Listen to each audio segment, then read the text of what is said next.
നന്ദി നന്ദി.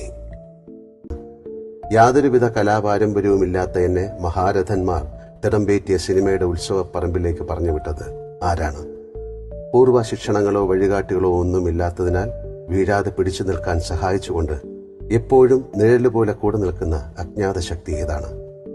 അടുത്ത നിമിഷം എന്ത് ചെയ്യണമെന്നോ എങ്ങനെ ജീവിക്കണമെന്നോ നിശ്ചയമില്ലാത്ത, എഴുതി കയ്യിൽ കിട്ടുന്ന ഒരു രംഗം എങ്ങനെ അഭിനയിക്കണമെന്ന് ഇന്നും വലിയ പിടിയില്ലാത്ത എന്നെ ഞാൻ അറിയാതെ അതിനൊക്കെ പ്രാപ്തനാക്കുന്നത് ഏത് ശക്തിയാണ്?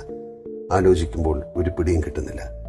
സിനിമാ നടൻ ആയില്ലെങ്കിൽ ഞാൻ ആരാകുമായിരുന്നു? എത്രയോ തവണ ഇക്കാര്യം ഞാൻ ആലോചിച്ചതാണ്. ഇപ്പോഴും എനിക്കതിന് കൃത്യമായ ഒരു ഉത്തരമില്ല. സത്യം പറഞ്ഞാൽ സിനിമാ നടനാവാൻ പോലും ഞാൻ ആഗ്രഹിച്ചതല്ല. അത്ര വലിയ സിനിമാ ഭ്രാന്തനോ നന്നായി പഠിക്കുന്ന കുട്ടിയോ ഭാവിയെക്കുറിച്ച് സ്വപ്നങ്ങൾ നെയ്ത ഒരാളോ ഒന്നുമായിരുന്നില്ല ഞാൻ. അഭിനയിക്കാൻ പുതുമുഖങ്ങളെ തേടിയുള്ള പരസ്യം കണ്ടെത്തിയും അതിലേക്ക് എന്റെ അപേക്ഷ തയ്യാറാക്കിയതും അയച്ചതും എല്ലാം എന്റെ സുഹൃത്തുക്കളാണ്. ആ ഇന്റർവ്യൂവിൽ ഫാസിൽ എന്താണ് എന്നിൽ കണ്ട ഗുണം എന്നും എനിക്കറിയില്ല. അതിന് കാരണക്കാരായ എന്റെ സുഹൃത്തുക്കളോട് എത്ര നന്ദി പറഞ്ഞാലും തീരില്ല.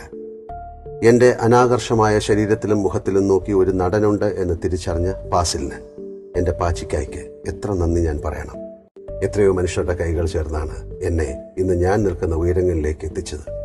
അതിലെനിക്ക് വേണ്ടി എഴുതിയ എഴുത്തുകാരുണ്ട്, സംവിധായകരുണ്ട്, എന്റെ മുഖത്തേക്ക് വെളിച്ചം പിടിച്ചു തന്നവരുണ്ട്, എന്റെ കൂടെ നടിച്ചവരും മുഖത്ത് ചായം തേച്ചവരും വസ്ത്രങ്ങൾ തീർത്തവരും എനിക്ക് ഭക്ഷണം വിളമ്പിയവരും എന്നെ ചികിത്സിച്ചവരും എന്റെ സിനിമയുടെ ചിത്രങ്ങൾ പാതിരാത്രി ഉറക്കമൊഴിച്ച് ചുവരുകളിൽ പതിച്ചവരുമുണ്ട്. എന്റെ അഭിനയം കണ്ട് കൈയടിച്ചവരും എന്നെ ആരാധിക്കുന്നവരുമുണ്ട്. ഇവരിൽ ഒരാളില്ലായിരുന്നെങ്കിൽ എന്റെ ഉയരം ഇപ്പോഴുള്ളത്ര ഉണ്ടാവില്ലായിരുന്നു എന്ന് ഞാൻ വിശ്വസിക്കുന്നു.